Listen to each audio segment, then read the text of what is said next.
I'm Don, welcome to my channel. Today we paint a Dyniaq Bust from Spellcrow.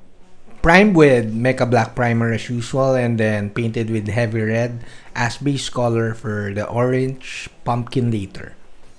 Then we mix the next two paints together roughly around 1:1.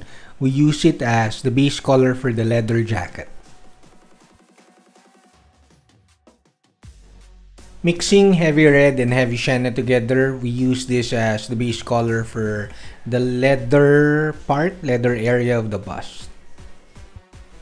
This is actually my first bust, so I'm not really sure what I'm doing here. Now we paint heavy ochre for the gold parts.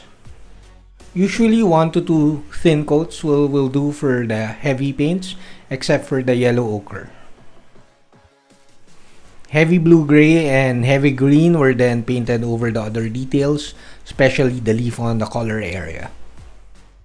The wet palette thinning and the wet brush are enough for the thinning of these heavy paints. Now we paint with amaranth red. This is my favorite orange paint. It's really bright and it's sort of opaque. Around 2 to 3 thin coats of the amaranth red was enough for a really solid orange. Flat yellow was then painted over the heavy ochre to give it a more yellow finish. Game color scrofulous brown was then used to paint over the amaranth red. It gives like a highlight color that's still a bit orangey. Then we use sand yellow for the highlights. Dark sea gray was then painted over the leather parts. Remember, we mixed this with heavy charcoal earlier, so now this is a bit of highlighting the leather parts. A second coat or second pass of dark sea gray gives more highlights to the leather parts. Red leather and orange brown was then used to highlight the brown leathers. Paint less areas as the color lightens so that you really make the details pop. Now we use sepia ink. Inks are like, they have more staining power than washes, so I like using them because again, I'm impatient. Now we paint the OSL with red ink. It's really staining. I'm not really sure if I should have done this earlier, but then again, it won't show too much volume if we did not paint the highlights earlier. Now after painting the OSL, the red ink, we have to pre-paint the highlights. We're using flat yellow here and other lighter colors because the red ink kind of stained the whole thing. We're painting with the same colors that we used earlier. So now we're painting with red leather and orange brown.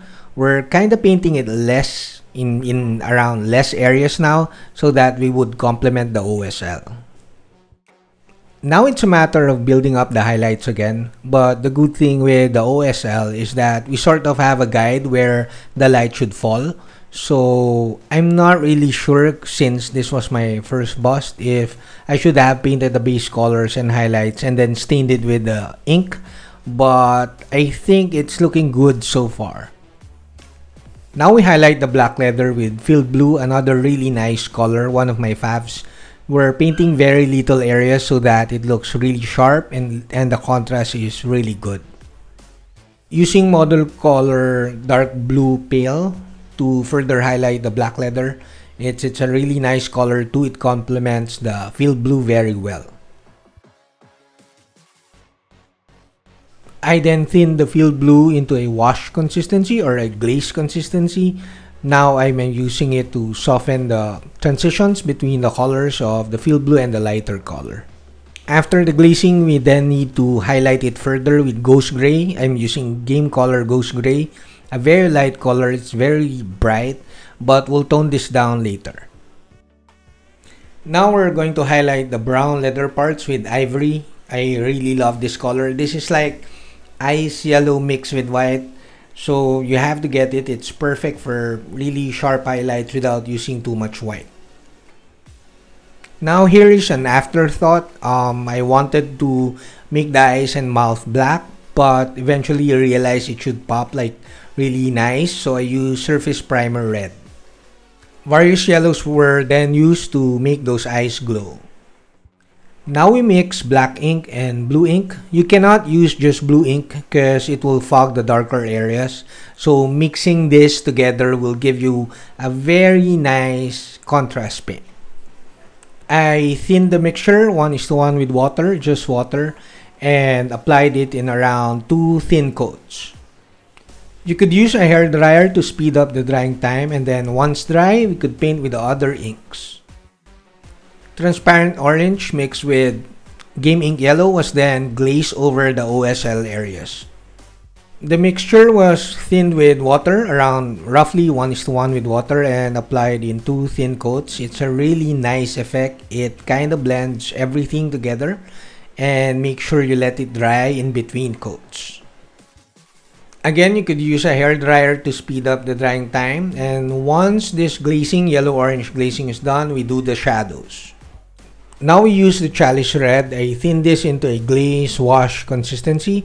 I try not to use this as often, because especially for videos, since people ask me where I got them. This belongs to the Nocturna sets, Vallejo Nocturna sets. Really awesome set. You should get it if you can. The colors are really nice, especially for the grim dark stuff. After all the glazing with the inks and the shadowing with the Chalice Red, it's a matter of repainting the highlights of certain areas to make it really pop. So let's watch the rest of the video.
That's it, we're about done. Again, this is my first bust, but I think I did a fairly good job on it.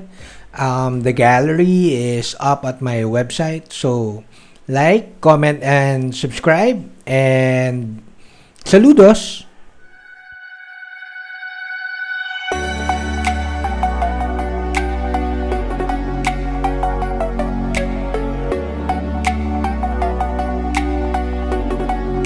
I am Don. Welcome to my channel.